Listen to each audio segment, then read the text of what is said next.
Welcome to Transformative Talk Tuesday, Black Men Voices in the 21st Century. We've got a powerful night ahead of us of great discussion. Our conversations this evening are focused in men on philanthropy, and I'm really curious to hear when you first heard the word philanthropy. Philanthropy and charity are two different things.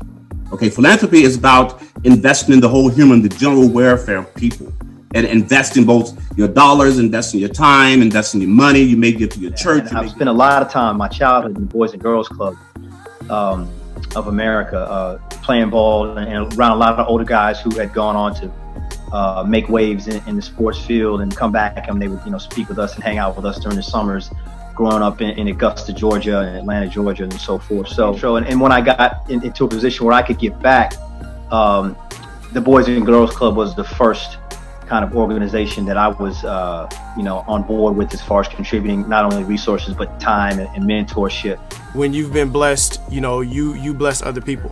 I guess community was the word that we used, but when I got older, I realized that, this is philanthropy, and this is something that I definitely want to make sure I continue in my life moving forward.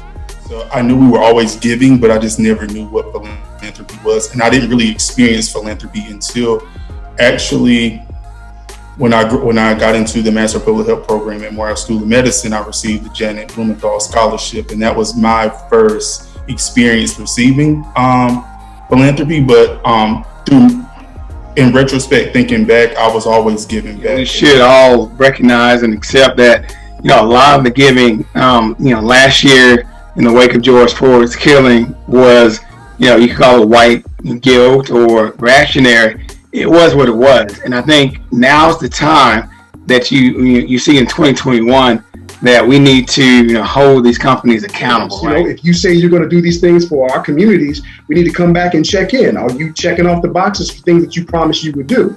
But in order to do that, the activism has to be continuous and not just the result of some event or some act that was over the top, so to speak.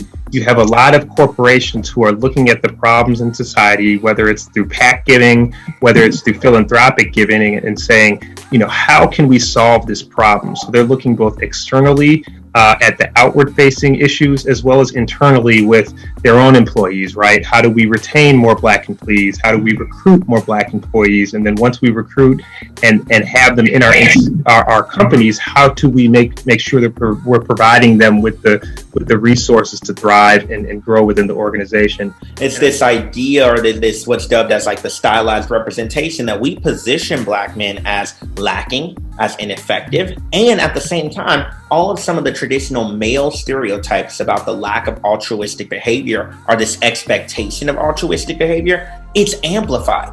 But the way it's positioned on Black men, even vis-a-vis their white male counterparts, is so much worse. It's done in such a way that not only is the altruism not expected, so when we see it happen in the case of like Robert F. Smith, we talk about it much more, but it's then shrouded in like these implications that, well, of course this didn't happen.